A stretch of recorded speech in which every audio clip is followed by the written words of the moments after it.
இன்னைக்கு நம்ம கிச்சன்ல மீல் மேக்கர் குருமா பண்ண போறோம். இது சாப்பாடு, சப்பாத்தி, பரோட்டா, இட்லி, தோசை எல்லாத்துக்குமே ரொம்ப பொருத்தமா இருக்கும். அதுக்கு எப்படி குருமா பண்ணலாம் அப்படின்றத பார்க்கலாம். மீல் மேக்கர் குருமா பண்றதுக்கு எண்ணெய் ஊற்றிக்கலாம். எண்ணெய் காஞ்சதுமே 2 பட்டை, 2 ஏலக்காய், 2 கிராம்பு, 2 பிரிஞ்சி இலை சேர்த்துக்கலாம்.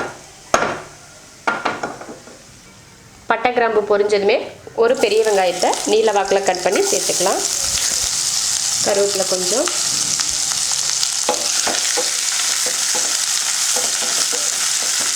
வெங்காயம் வதங்கிருச்சு. அதில் ஒரு தக்காளியை பொடியாக கட் பண்ணி சேர்த்துக்கிறேன். ஒரு தக்காளி போதும். தக்காளி நல்லா வதங்கிருச்சு. இப்போ இதில் மீல் மேக்கர் சேர்த்துக்கலாம். 100 கிராம் மீல் மேக்கரை சுடுதண்ணியில் போட்டு 20 நிமிஷம் ஊற வச்சு இப்போ புளிஞ்சு எடுத்து போடுறேன். தண்ணி இல்லாமல் புளிஞ்சு போடுங்க, அப்போ தான் தண்ணி இல்லாமல் இருக்கும் நல்லா. இல்லைன்னா வெறும் தண்ணியாக தான் இருக்கும். இது மீல் மேக்கர் ஃபுல்லுமே வெறும் தண்ணி தான் இருக்கும். அதனால் நல்லா புளிஞ்சிட்டு போட்டிங்கன்னா அந்த மாதிரிலாம் இருக்காது. மீல் மேக்கர் போட்டதுக்கப்புறம் ஒரு உருளைக்கிழங்கை வேக வச்சு இந்த மாதிரி சின்னதாக கட் பண்ணியிருக்கேன். அதையும் இதில் சேர்த்துலாம்.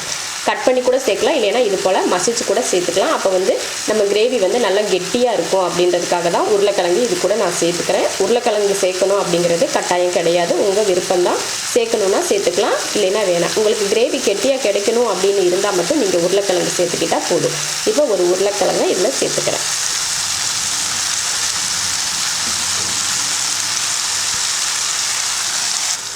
மஞ்சத்தூள், நம்ம காரத்தை பொறுத்து மிளகாத்தூள் சேர்த்துக்கலாம். நான் 1/2 ஸ்பூன் மிளகாத்தூள் சேர்க்குறேன். இந்த மிளகாத்தூள் நல்லா காரமாக இருக்கும் அப்படின்றதுக்காக 1/2 ஸ்பூன் சேர்த்துருக்கேன்.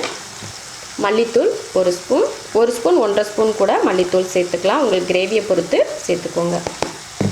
இது கரம் மசாலா தூள், அது ஒரு 1/4 ஸ்பூன் சேர்த்துக்கிறேன். இப்போ இதெல்லாம் வதக்கிக்கலாம். இதை வதக்கிக்கலாம். உடனே நம்ம இதில் தேங்காய் அரைச்சி ஊற்றிடக்கூடாது. இந்த மீல் மேக்கரில் இருக்க தண்ணியெல்லாம் நல்லா வற்றினதுக்கப்புறமா நம்ம தேங்காய் சேர்த்துக்கலாம். வதக்கிறப்பவே கொஞ்சம் உப்பு போட்டு வதக்கிக்கோங்க. அப்போ நல்லா மீல் மேக்கரில் உப்பு நல்லா பிடிச்சி வேகும், சாப்பிட்றதுக்கும் நல்லாயிருக்கும்.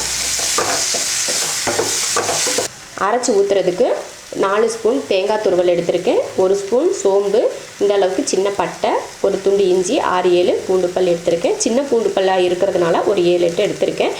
ஒரு சின்ன இஞ்சி, பெருசாக இருந்தால் ஒரு 3 இல்லைன்னா 4 சேர்த்துக்கோங்க. பூண்டு போதும். இப்போ இதை அரைச்சிக்கலாம். வதக்கவெல்லாம் வேண்டாம், அரைச்சி நம்ம இதில் சேர்த்துக்கலாம். நல்லா வதங்கிடுச்சு. இப்போ இதில் நம்ம அரைச்ச தேங்காயை சேர்த்துக்கலாம்.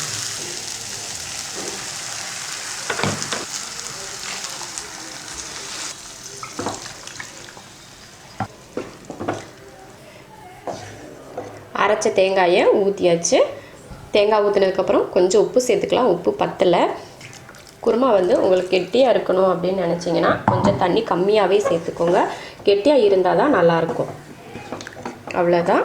இதுக்கு மேலே தண்ணி சேர்த்துக்க வேண்டாம். இந்த அளவுக்கு தண்ணி நமக்கு போதும். ஏன்னா இது வேகிறதுக்கு எதுவுமே இல்லை. மீல் மேக்கர் 2 நிமிஷத்துலேயே வேகக்கூடியது தான். உருளைக்கிழங்கும் நம்ம வேக வச்சு தான் போட்டிருக்கோம். அதனால ரொம்ப நேரம்லாம் இது வேக தேவையில்லை. ஒரு 3 நிமிஷத்துலேருந்து 4 நிமிஷம் இந்த அளவுக்கு வெந்தாலே போதும். இப்போ மூடி வச்சிடலாம். மீல் மேக்கர் குருமா ரெடி ஆயிடுச்சு. 3 நிமிஷம் ஹை ஃப்ளேமில் வச்சுருந்துட்டு 1 நிமிஷம் சிம்மில் வச்சதுமே இந்த மாதிரி நல்லா எண்ணெய் தெளிஞ்சு வரும் பாருங்கள். நீங்கள் எந்த மாதிரி குழம்பு எண்ணெய் கம்மியாக ஊற்றி செஞ்சாலுமே நீங்கள் லாஸ்ட் இறக்குறதுக்கு 1 நிமிஷம் 2 நிமிஷம் முன்னாடி அடுப்பை சிம்மில் வச்சு வேக வச்சிங்கன்னா இந்த மாதிரி மேலே நல்லா எண்ணெய் தெளிஞ்சு வரும்.